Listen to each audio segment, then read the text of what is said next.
Christ Fellowship. It's now Thursday in the Passion Week, and there's quite a bit that happens. You're going to want to read Matthew chapter 26, Mark chapter 14, and Luke chapter 22. And as we piece these together, we see that on the Thursday, Peter and John were sent to go and make preparations for the Passover meal.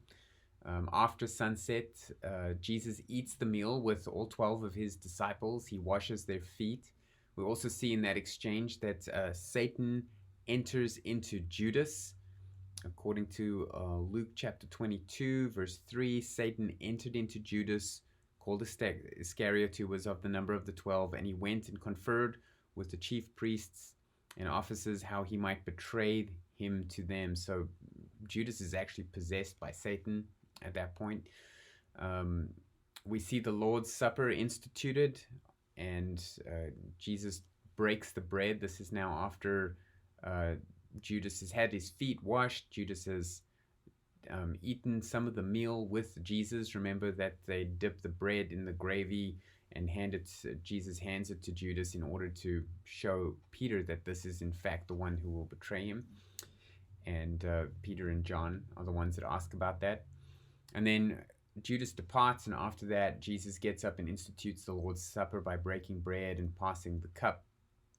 And then after that, they go to the Garden of Gethsemane, and there is a great wrestling and prayer that Jesus has at the Garden of Gethsemane. We're going to look at that in a little bit more detail now.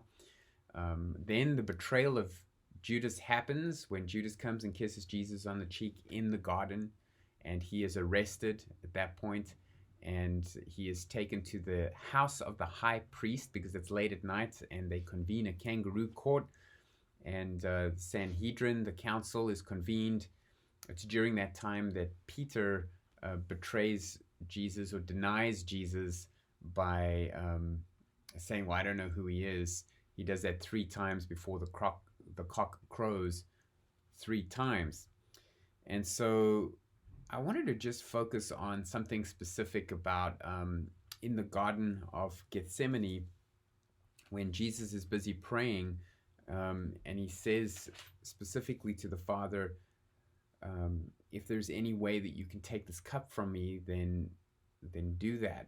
He says in verse 42, Father, this is Luke 22, verse 42, Father, if you are willing, remove this cup from me. Nevertheless, not my will, but yours be done. And there appeared to him an angel from heaven, strengthening him. And being in agony, he prayed more earnestly, and his sweat became like great drops of blood falling down to the ground. This really is a precious scene that we get to see our Savior agonizing over the burden of the world's sin that he is going to have to bear in just a few hours. The mockery, the scorn, the shame, the betrayal of his friends, the abandonment of his friends, all of these things are aspects of his suffering in Passion Week, the emotional aspects, but the physical aspects are about to happen as well. The scourging, the crown of thorns, the crucifixion. And then there's the spiritual agony of being separated from the Father in some mystical way on the cross.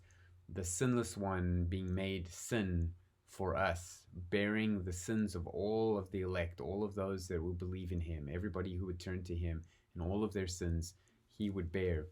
And so he says, Father, if you're willing, remove this cup from me, the cup of suffering that he's about to drink from. And then he says, nevertheless, not my will, but yours be done. Really interesting that Jesus here displays his 2 wills. Remember that Jesus has existed eternally with the Father and the Holy Spirit in the Trinity. But when he became man, he took on a human nature. So he didn't replace his divine nature with a human nature. He retained his divine nature. He's fully God. But he also became fully man, and is the only member of the Trinity that brought on a human nature. And this is his incarnation.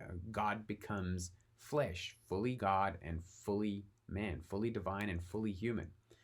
And this is a state that he will be in for eternity, having these 2 wills. And so here in his humiliation, in his time in in the garden, his humanity is reeling against the idea of dying. It's something that God has programmed into us as humans, that we don't want to die. Dying is not natural. Dying is a result of the curse. And Jesus, one who was sinless and the only person who didn't deserve to die, knowing that now he is about to be killed. And so he prays, if there's a way around this, if there's a way that I can get through this without the suffering that's about to come upon me, then grant that to me. That is his human will. And yet his divine will is that the Father's will would be done. And in that sense, the Father and the Son and the Spirit all have the same will. It's quite a mystical thing going on, or mysterious, shall I say, mysterious thing going on. We can't fully comprehend, but it is a really poignant scene where the Son is agonizing in prayer with the Father. And we see that represented even in the physical agony of the sweat rolling down his face like drops of blood. There have been documented cases of people's capillaries bursting and giving the appearance of sweat like blood. You can imagine the agony that Jesus was in. Well, it's a sobering thought, and it's appropriate for us once in a while, at least once a year during the Passion Week, to consider the sufferings of our Savior on our behalf. Let that sit with you today as you realize what Jesus was going through on that Thursday, well into the late hours of the evening, the early hours of Friday morning, which would be the day that he would be crucified. Tomorrow is Good Friday, and the day, we call it good because it was so good for us, although it was not good for our dear Lord and Savior who carried all that burden on him. And so tune in again tomorrow. In the meantime, God bless.